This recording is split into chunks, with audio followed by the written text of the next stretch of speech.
Today's video is about the letter writing, and this is the task 1 for the Cambridge IELTS General Training Test.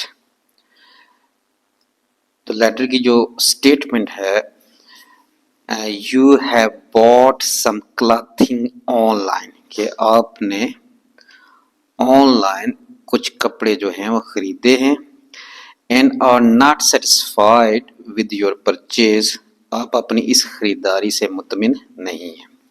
तो जब भी letter आए आप पहले letter की जो स्टेटमेंट है वो पढ़ लें कि लेटर किस चीज़ के बारे में है या उसका टारगेट क्या है। इसके बाद लिखा है write a letter to the company, आपने कंपनी के नाम खत लिखना है। तो ये एक फॉर्मल लेटर है। That you bought the clothing from, जिस कंपनी से आपने ये कपड़े खरीदे हैं। अब आगे इस लेटर के 3 पॉइंट्स हैं, जिन पॉइंट्स को ज़हन में रख के आपने लेटर को कंप्लीट करना है। फर्स्ट पॉइंट है give details of the purchase, यानी कि आपने जो चीज़ें खरीदी हैं, यानी कि जो कपड़े आपने खरीदे हैं आपने उनकी डिटेल बतानी है कि आपने कौन कौन से कपड़े खरीदे हैं, उनका साइज़ क्या है, उनका कलर क्या है जो आपने ऑनलाइन ऑर्डर किए हैं। और जो दूसरा पॉइंट है वो है डिस्क्राइब द प्रॉब्लम। तो जब आपको वो कपड़े रिसीव हो गए हैं तो उनमें आपने कुछ मसले पाए हैं, वो कपड़े आपको पसंद नहीं आए किसी वजह से, यानी कि ऑर्डर आपने कोई और किया था और आपको जो डिलीवरी मिली है उसमें कपड़े कुछ और थे। तो वो आपने क्या करना है, पॉइंट नंबर 2 में प्रॉब्लम को डिस्क्राइब करना है। और पॉइंट नंबर 3 है explain why you need a replacement urgently. आपने ये भी खत में लिखना है कि आप फौरी तौर पर इनकी रिप्लेसमेंट क्यों चाहते हैं, इनको तब्दील करवाना क्यों चाहते हैं। तो ये कंपनी के नाम खत है। तो इस तरह अगर कंपनी के नाम खत है तो फिर ये क्या है, एक फॉर्मल लेटर है, क्योंकि आप कंपनी के जो ओहदेदारान हैं या जो उनकी एडमिनिस्ट्रेशन है उसको आप जानते नहीं हैं। तो इस लेटर का आप स्टार्ट करेंगे डियर सर या मैडम से, और उसके आगे आपने कॉमा डालना है।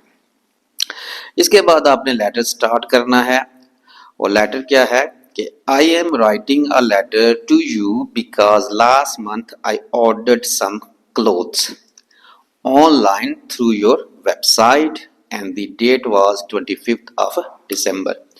कि मैं आपको ये ख़त लिख रहा हूँ कि पिछले महीने मैंने ऑनलाइन आपकी वेबसाइट से कुछ कपड़ों का ऑर्डर किया था और जो तारीख थी वो 25 दिसंबर थी। तो इस तरह आपने जो लेटर की स्टेटमेंट है उसके बारे में जो है वो लेटर के स्टार्ट में लिख लिया है। अब आपने डिटेल बतानी है, जो पॉइंट नंबर 1 की है give details of the purchase, के जो कपड़े आपने खरीदे हैं उनके बारे में बताएं। देयर वर 2 trousers, इसमें 2 ट्राउजर्स थे, 2 टी-शर्ट्स, 2 टी-शर्ट्स थी एंड 1 ब्लैक जैकेट, और एक काले कलर की जैकेट थी। I paid through my credit card, मैंने अपने क्रेडिट कार्ड के जरिए पेमेंट की थी and they were all medium size, और सारे मीडियम साइज के थे। तो इस तरह आपने पॉइंट नंबर 1 की के बारे में बताया है, जो आपने क्लोथ्स खरीदे थे, कपड़े खरीदे थे, उनकी डिटेल पर आपने लिखा है। अब पॉइंट नंबर 2 है डिस्क्राइब द प्रॉब्लम, के जो कपड़े आपको रिसीव हुए हैं डिलीवरी के जरिए उनमें क्या प्रॉब्लम है, उनमें क्या फॉल्ट है। तो उस पर आपने दूसरे पैराग्राफ से स्टार्ट करना है। I got the parcel after a week, एक हफ्ते के बाद मुझे पार्सल मिल गया।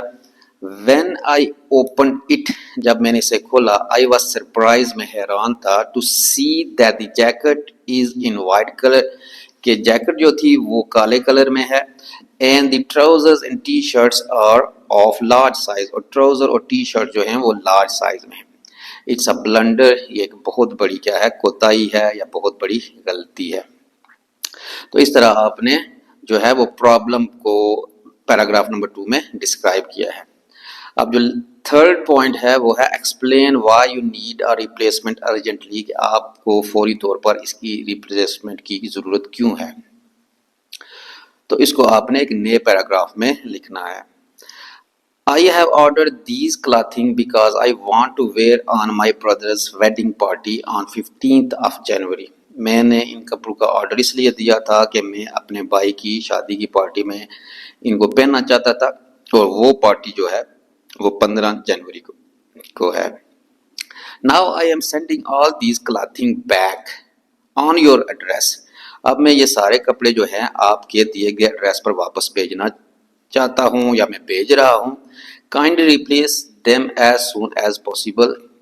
مہربانی کر کے جتنا ممکن ہو سکے انہیں جلدی ریپلیس کر دیں۔ I will be thankful to you۔ میں آپ کا شکر گزار ہوں گا۔